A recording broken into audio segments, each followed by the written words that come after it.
लोकसभाच्या या सार्वत्रिक निवडणुकामध्ये सर्वप्रथम जनतेने जो जनादेश दिला आहे त्याचा मी सन्मानपूर्वक स्वीकार करते आणि या निवडणुकीमध्ये एक आदिवासी भागात खास करून एक अशी लाट तयार झाली। खरं म्हणजे काँग्रेसचा जो खोटा प्रचार होता त्याची ही लाट तयार झाली की 400 पार झालं तर संविधान बदललं जाईल, आरक्षण काढून घेतलं जाईल आणि या खोट्या प्रचाराला आदिवासी लोक बळी पडले आणि त्यामुळे मोठ्या प्रमाणावर हा जो गैरसमज पसरवण्यात आला तो दुर्दैवानं आम्ही काढू शकलो नाही लोकांच्या मनातून आणि म्हणून हा पराभव या ठिकाणी आमचा झालेला आहे। आणि जसं माझ्याकडे नंदुरबार मतदारसंघामध्ये आदिवासी समाजामध्ये हा गैरसमज तयार करण्यात आला,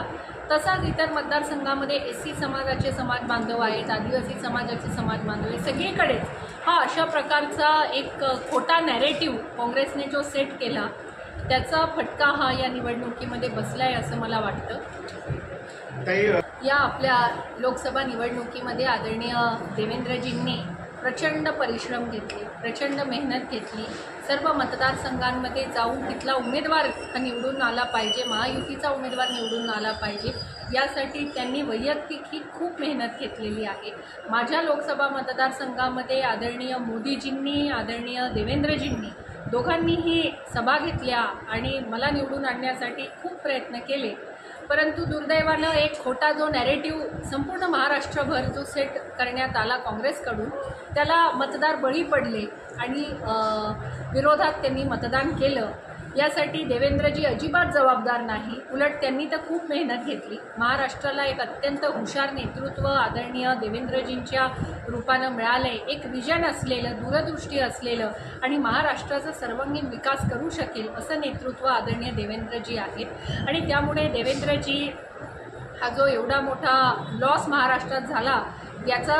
ते जरी सांगत असले की मी जबाबदारी स्वीकारतो तरी ते कुठेही जबाबदार नाही। हा एक खोटा नॅरेटिव्ह जो सेट करण्यात आला काँग्रेस आणि विरोधी पक्षाकडून त्याला मतदार बळी पडले आणि त्याच्यामुळे विरोधात जे झालेलं मतदान आहे हे कुठेतरी काढण्यात आम्ही सर्वच जण, महायुतीचे सर्व कार्यकर्ते असतील, आम्ही उमेदवार म्हणून असू, आम्ही काढण्यामध्ये कमी पडलो असं मला वाटतं। पण मागच्या 10 वर्षात जे जे काही या मतदारसंघाच्या जनतेला कमिटमेंट केलं होतं, आश्वासनं दिली होती ती आपण निवडणूक लागण्याच्या पूर्वीच सर्व आश्वासनं ही आपण पूर्ण केली आहे। कधी एखादं काम असेल ते लवकर मंजूर होतं तर त्याचं काम हे सुरू होऊन जातं, कधी कधी काही टेक्निकल बाबींमुळे काम मंजूर होऊन जातं, परंतु ते सुरू होण्यासाठी मधल्या काळामध्ये निवडणुकीची आचारसंहितेचा अडथळा आणला। जसं काही नॅशनल हायवेंना 800-900 कोटी रुपये हे केंद्र सरकारने मंजूर केले, परंतु निवडणुकीची आचारसंहिता लागल्यामुळे त्याचं टेंडर प्रक्रिया होऊ शकली नाही आणि म्हणून ते जे काम आहे ते निवडणूक संपल्यानंतर सुरू होणार। परंतु ही जी सगळी कामं आहे ही मी खासदार असताना केंद्र सरकारकडून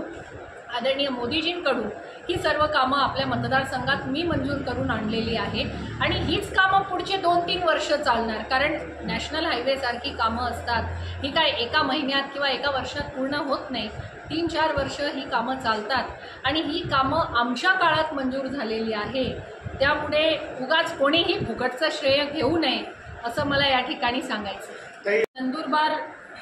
लोकसभेमध्ये जो निकाल लागला तो आदिवासी लोकांमध्ये जो एक खोटा प्रचार, एक गैरसमज संविधान आणि आरक्षणाबद्दल पसरविण्यात आला त्याच्यामुळे लोकांनी काँग्रेस पक्षाला मतदान केलेलं आहे। जे कोणी पुढारी समजत असतील की हा विजय त्यांचा आहे किंवा त्यांच्यामुळे काँग्रेसचा उमेदवार निवडून आला आहे तर त्यांना मला स्पष्टपणे सांगायचं आहे की त्यांच्या गावामध्ये, ते ज्या गावाचे आहे किंवा त्यांचं जे कार्यक्षेत्र आहे त्या गावांमध्ये मला महायुतीच्या उमेदवाराला लीड मिळाला आहे। मग ते नंदुरबार शहर असो, नंदुरबार विधानसभा असो, शहाद्याचा सारंगखेडा असो किंवा नांदरखेडा गाव असो किंवा संपूर्ण नंदुरबार विधानसभा असो, सर्वीकडे मला या ठिकाणी लीड मिळालेला आहे, मतदान लोकांनी मला केलेलं आहे। त्यामुळे काँग्रेसचा या ठिकाणी जो उमेदवार निवडून आला आहे त्यामध्ये या पुढाऱ्यांचं कुठलंही श्रेय नाही, त्यांचं कुठलंही कॉन्ट्रीब्युशन नाही, हे तर एक खोटा प्रचार जो संपूर्ण महाराष्ट्रभर, फक्त आपल्याकडेच नव्हे, ऑल ओव्हर महाराष्ट्र, जो एक खोटा प्रचार, खोटा नॅरेटिव्ह सेट करण्यात आला, त्याचा परिणाम हा आहे. त्यामुळे कोणीही श्रेय घेण्याचा प्रयत्न करू नये.